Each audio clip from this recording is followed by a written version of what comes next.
Aujourd'hui, nous allons évoquer une nouvelle idée de business. Vous savez que c'est une des spécialités de cette chaîne. Nous allons donc parler d'un business qui fonctionne à tous les coups. Oui, c'est difficile d'affirmer qu'il y ait des business sans risque, mais celui-ci, croyez-moi, il est véritablement différent. C'est un business que vous connaissez. En tout cas, vous connaissez l'activité. Vous savez que cette façon de faire peut rapporter de l'argent et pourtant, vous ne le faites probablement pas. Pourquoi ? Je me pose la question. Je vais, je l'espère, vous convaincre avec cette vidéo d'investir dans cette activité parce que c'est une façon pour vous de sécuriser votre avenir avec plusieurs centaines de milliers de francs ou 1 million au moins si vous voulez faire quelque chose de solide à partir d'1 million de francs CFA, soit 1500 €. Vous pourrez investir dans cette activité et continuer à la développer progressivement en ayant le cœur tranquille. On en parle tout de suite. Je suis Régis Saizy, entrepreneur multipotentiel, conférencier, formateur et artiste. Je partage avec vous sur cette chaîne du contenu propulsif pour vous aider à rêver, oser et créer. Hello les rocks, j'espère que vous êtes solides. Moi je suis en parfaite forme et je suis plein de gratitude envers l'univers. Aujourd'hui on va parler de business, encore une fois. Comme vous le savez, sur cette chaîne on parle beaucoup d'entrepreneuriat, de mindset, de leadership, tout ce qui nous permet en fait de prendre conscience de notre potentiel et de l'exploiter au maximum. Donc si vous êtes là pour la première fois, je vous souhaite la bienvenue. Welcome on board. Vous êtes ici dans la communauté des rocks, les personnes qui rêvent, qui osent, qui créent. ROC, c'est notre mantra. Alors, de quoi allons-nous parler aujourd'hui? On va parler de cash. Comment est-ce que vous pouvez investir 1 million de francs CFA et être assez certain d'avoir sécurisé votre argent? Une des choses qui revient le plus souvent lorsqu'on parle avec les personnes qui souhaitent entreprendre, investir, mais hésitent, c'est l'argument de la peur de perdre son argent. Il y a la peur de l'échec, mais il y a de façon sous-jacente cette peur-là de perdre son argent, de se dire, ah tiens, moi j'ai mis X francs, pardon, X milliers de francs, X millions, ça n'a pas marché. Il faut déjà comprendre une chose. Quelqu'un qui investit, quelqu'un qui entreprend, c'est quelqu'un qui s'expose à des risques. Parmi ces risques-là, il y a l'échec. Et l'échec, en fait, ce n'est qu'un pas de plus vers le succès. Parce que quand on a bien compris ce qui s'est passé lorsqu'on n'a pas réussi quelque chose, eh bien, on ne le répète pas. Et les répercussions sont positives, puisqu'on s'améliore. Évidemment, ça fait mal quand on perd de l'argent, quand on loupe une opportunité, quand on rate un projet. Mais justement, c'est une façon de continuer à tailler, en fait. Le crayon doit être aiguisé. Vous voyez bien comment ça se passe. Il faut plusieurs coups avant de voir la mine sortir de façon pointue. Et parfois, elle se casse. Il faut recommencer à tailler. Et bien, c'est comme ça que nous avançons tout au long de notre vie jusqu'à ce que la mine soit achevée. Pour ça, si vous l'avez compris, il va falloir ensuite être téméraire. Donc, vous jeter à l'eau et prendre des risques. Il y a des gens qui cherchent les business les moins risqués possibles. Bon, chacun a son profil. D'accord? Moi, je suis un peu partout. J'estime qu'il faut des business pas risqués, d'autres un peu risqués parce que les plus risqués parfois rapportent beaucoup plus ou beaucoup plus vite. Bref, chacun son profil. Mais aujourd'hui, je veux vous satisfaire justement à cette volonté-là d'investissement sans risque. C'est pour ça que nous allons parler d'un business où le taux de risque est proche de 0. Et toutes ces personnes qui voudraient mettre leur argent dans quelque chose de sûr savent que la terre ne ment pas. La terre ne ment pas. On le dit, c'est vrai en Afrique, ça l'est partout. La terre ne ment pas parce que vous pouvez en faire plusieurs choses. Vous pouvez développer une exploitation agricole, vous pouvez faire de l'immobilier résidentiel, de l'immobilier commercial là-dessus, vous pouvez revendre, etc. La terre ne ment pas. C'est donc d'immobilier que nous allons parler aujourd'hui. Et je vais vous expliquer comment, avec 1 million de francs CFA, vous pouvez commencer dans l'immobilier. Ce n'est pas une petite somme. Il y a également ce problème-là qu'il faut résoudre. Sauter cette barrière de vous dire « je n'ai pas assez d'argent, j'attends ». Non, n'attendez pas. Avec ce que vous avez, commencez où vous êtes comme vous pouvez. Et au fur et à mesure, vous pourrez faire grossir votre projet. L'idée donc, elle est simple. Qu'est-ce qu'on va faire? On va prendre notre million de francs CFA et on va acquérir un ou des terrains qui sont sous-évalués. En tout cas, qui n'ont pas encore véritablement tout leur potentiel. Et ces terrains-là, une fois qu'on les achète, on va les revendre plus tard. Pas tout de suite. On va attendre qu'ils prennent de la valeur pour les revendre. Et c'est comme ça qu'on va faire notre plus-value. Ce qu'on appelle parfois de façon vulgaire le bénéfice ou la marge. D'accord? Donc on achète, on garde et on vend. Mais on ne garde pas simplement comme ça. Il y a quelques étapes qu'il est prudent de suivre. Et je veux donc évoquer maintenant, puisque vous connaissez le principe, mais je vais évoquer les avantages, les difficultés et la méthodologie à suivre pour que ça puisse convaincre ceux qui hésitent encore et que ça puisse éventuellement éclairer ceux qui sont déjà dans le ce genre de business, mais qui peut-être font encore quelques erreurs. D'accord? Parce que personne n'a la science infuse, nous faisons tous des erreurs, c'est dans le partage que l'on apprend. Les avantages de ce business sont multiples. Le premier avantage, c'est le potentiel de rendement élevé. C'est un potentiel de rendement très élevé quand même. Vous savez, il y a des gens qui ont acheté des terrains il y a 10 ans dans certaines zones et qui les ont revendus 5, 6, 7, 10 fois plus cher. Moi, je connais de nombreuses personnes qui ont acheté des terrains à 1 million, 2 millions et qui les ont revendus quelques années plus tard à 9 millions, 10 millions ou bien plus. Je connais des gens, il y a beaucoup plus longtemps aussi, qui ont acheté des terrains à 200, 400, 500 000, demandez à vos parents, et qui les revendent aujourd'hui à combien? Des millions de francs CFA. Évidemment, il faut mettre dans le contexte 200 000 de l'époque, hein, qu'il faut actualiser, mais dans tous les cas, ce sont des plus-values folles. Vous avez du 500%, vous avez du 1000% parfois. Oui, quelqu'un qui a acheté un terrain à 200 000 à l'époque, même si on évalue ces 200 000 à 1 million de l'époque, qui revend ça à 10 millions, à 15 millions, 10, 15, 20 ans plus tard. Calculez vous-même l'intérêt généré.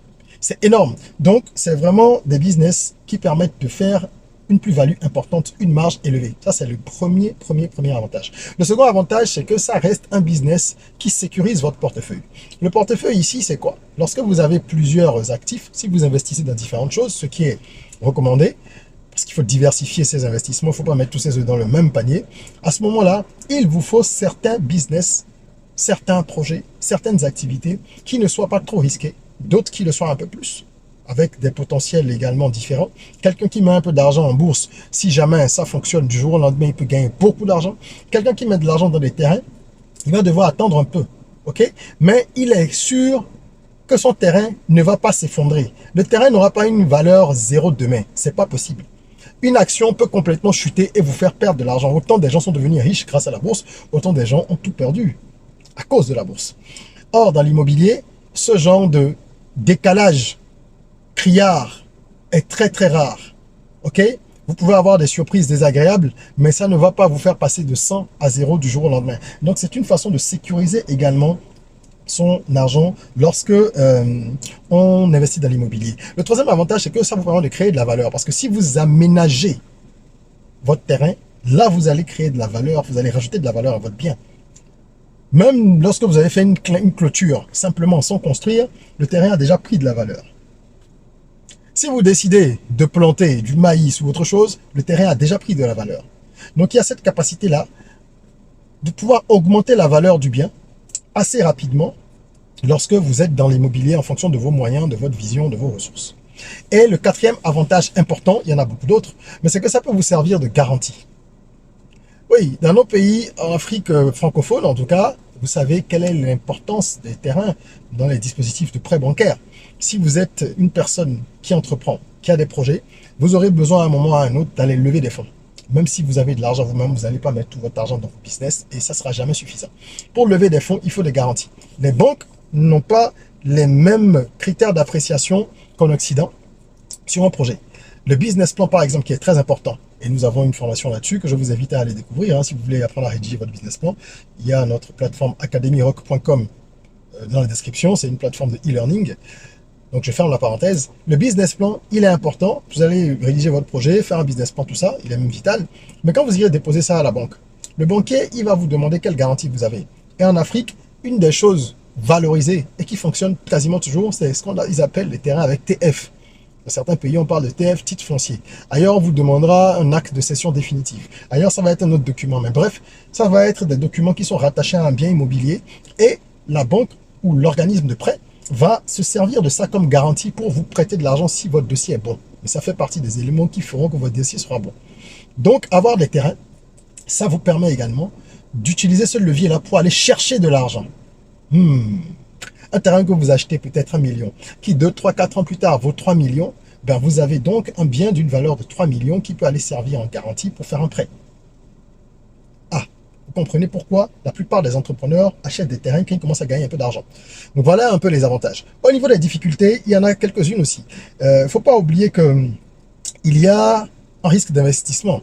C'est sûr, on va dire quasiment à 100%, mais bon, vous pouvez avoir également des terrains qui ne vont pas prendre de la valeur. Ils vont peut-être pas en perdre, mais ils vont pas forcément prendre de la valeur de façon très rapide. À terme, toujours. Mais c'est une question de temps. Et ça m'amène justement à la deuxième difficulté. Les deux sont liés, c'est-à-dire que l'immobilier, ce n'est pas un secteur dans lequel vous allez faire de la rentabilisation immédiate. Sauf si vous allez construire par exemple des appartements ou des villas et que vous vendez. Une fois que vous avez vendu, c'est fini. Encore que ça peut prendre des mois, des années. Par contre, si vous achetez pour vous-même et que vous voulez laisser le bien prendre de la valeur pour le revendre, il faut attendre des années. Il faut attendre des années, sauf cas exceptionnel. Donc, il y a une rentabilisation qui est quand même un peu lente. C'est pas une difficulté, on va dire que c'est une contrainte. C'est un aspect, c'est pas négatif, c'est juste la nature de cet investissement-là qu'il faut comprendre et savoir à quoi s'attendre pour ne pas être déçu. Donc cet argent, vous l'avez quelque part immobilisé, il va générer des revenus, mais ça va prendre du temps, vous devez être patient si vous êtes dans l'immobilier. L'autre risque, ce sont les risques juridiques. Dans nos environnements, les choses ne sont pas encore complètement sécurisées. Du coup, vous avez beaucoup de personnes qui achètent des terrains et qui se retrouvent à être ballottés de tribunaux en tribunaux parce qu'ils ont des différends avec d'autres personnes qui revendiquent la propriété du bien, avec des gens qui sont allés construire de façon anarchique sur leurs biens parce qu'ils ne l'ont pas viabilisé pendant des années et que des squatteurs sont allés s'y installer. Donc il y a toujours, enfin souvent, hein, pas toujours, mais il y a très souvent des difficultés, des problèmes. Donc il faut être prêt à faire face en fait à tout ça et à savoir que ce sont des coûts induits aussi parce que si vous vous retrouvez à devoir aller au tribunal, à prendre un avocat, ceci, ça peut être compliqué. On va justement voir tout à l'heure comment est-ce qu'on peut éviter un peu tout ça. Et une autre difficulté, c'est la connaissance du marché. Vous devez connaître absolument le marché pour savoir où est-ce qu'il faut acheter. Vous n'allez pas acheter dans n'importe quelle ville, vous n'allez pas acheter dans n'importe quel quartier, vous n'allez pas acheter n'importe où. Si votre but, c'est de faire vraiment des plus-values, vous allez acheter dans des zones stratégiques, en fonction de vos moyens. Évidemment, les terrains les mieux situés sont les plus chers. Donc, vous n'avez peut-être pas aujourd'hui les moyens d'aller acheter le terrain qui coûte 400 000, qui est au bord de la plus grande avenue de votre ville. Non, c'est pas grave. Mais allez chercher les zones, qui vont prendre de la valeur. On va y revenir tout à l'heure. D'accord? Il faut pouvoir se projeter. Parce que sinon, si vous ne faites pas ça, vous ne connaissez pas le marché, vous allez acheter des terrains n'importe où. Bon, au bout de 4-5 ans, ils n'auront pas vraiment pris beaucoup de valeur et puis ça va peut-être vous décourager, etc. Donc, il faut faire attention à cela. La première étape, c'est donc la recherche. J'aimerais ici aborder le volet que je vais appeler démarche ou alors méthode. Pour vous lancer de façon efficace dans ce domaine, il faut commencer par faire des recherches pointues. Vous prenez le pays qui vous intéresse, si c'est le vôtre ou un autre, peu importe, parce que vous pouvez acheter des terrains partout. Ne croyez pas que vous êtes limité uniquement par votre zone d'habitation. Il y a des pays dans lesquels les étrangers ne peuvent pas acheter des terres, ça c'est autre chose, mais il y en a plein d'autres où n'importe qui peut acheter des biens immobiliers à partir du moment où il a rempli toutes les conditions qui sont imposées par l'État, le gouvernement. Donc, vous identifiez le pays, la ville, la zone, vous faites des recherches, vous parlez avec des spécialistes. Vous pouvez même avoir recours à des spécialistes pour avoir des conseils pertinents et choisir intelligemment les endroits où vous allez acheter les terrains. C'est très important. Vous pouvez passer beaucoup de temps à faire ça. C'est pas grave. Mettez le maximum de votre énergie là. Comme on dit, si vous avez 6 heures pour couper un arbre, il est préférable de passer 4 heures à aiguiser votre lame et les 2 autres à abattre l'arbre, pendant que certains vont se ruer sur l'arbre dès le départ. Vous, au bout de 6 heures, vous aurez fini. Les autres, ils n'auront pas fini au bout de 10-12 heures, parce qu'ils n'ont pas aiguisé la lame. Alors ici, aiguiser la lame, ça correspond à quoi? À bien effectuer les recherches pour identifier les terrains à fort potentiel qui sont sous-évalués au moment où vous cherchez. Vous comprenez? Vous devez pouvoir vous projeter et vous dire qu'est-ce qui sera plus valorisé qu'aujourd'hui dans quelques années. Je connais des gens qui avaient des tuyaux il y a quelques années dans certains pays africains. Ils avaient des tuyaux au niveau des spécialistes du cadre de vie, ceux qui bossaient dans des services, des ministères et tout ça, et qui avaient justement les plans d'urbanisation et qui savaient quelles sont les routes principales qui seraient construites dans 4-5 ans. Et donc, ils allaient obtenir des informations auprès de ces gens-là pour aller acheter des terrains dans des zones apparemment reculées, mais qui allaient prendre de la valeur 3-4 ans plus tard parce qu'il y aurait de grands axes routiers qui seraient construits, une viabilisation prévue. Donc ils avaient l'info. L'information, c'est le pouvoir. Donc ils avaient l'information et ils achetaient de grandes terres dans ces zones-là, qu'ils revendaient plus tard. Évidemment, cette information se paye. Donc première chose, cherchez les bons endroits, les bons emplacements pour acquérir votre terrain. Ensuite, vous devez avoir le capital suffisant. Et quand on parle de capital, ce n'est pas uniquement pour acheter le terrain. D'accord? Dans votre démarche, vous devez faire un budget, vous dire voilà ce que j'ai et que je peux investir. je vais investir telle somme. À partir de ce moment-là, il y a le coût du terrain, mais il y a également d'autres éléments constitutifs. Il n'y a pas que le terrain, il y a les formalités administratives et tout ça. Donc, quand vous commencez à faire la recherche, vous devez savoir déjà ce que vous êtes prêt à investir. C'est 1 million que vous avez, c'est 5 millions, c'est plus. Combien vous voulez mettre et quel est votre objectif? Puis, une fois que vous avez fait ça, il faut pouvoir évaluer véritablement le terrain au moment où vous l'achetez. Être sûr que vous l'achetez au bon prix, qu'on ne vous le surfacture pas. Et être sûr également que vous avez bien estimé la valeur qu'il va prendre. Dans une certaine mesure, vous ne pouvez pas être au courant de tout ce qui arrivera. Il y a des facteurs qu'on ne connaît pas. Mais dans une certaine mesure, il faut pouvoir évaluer. Et pour ça, il faut avoir des compétences en immobilier.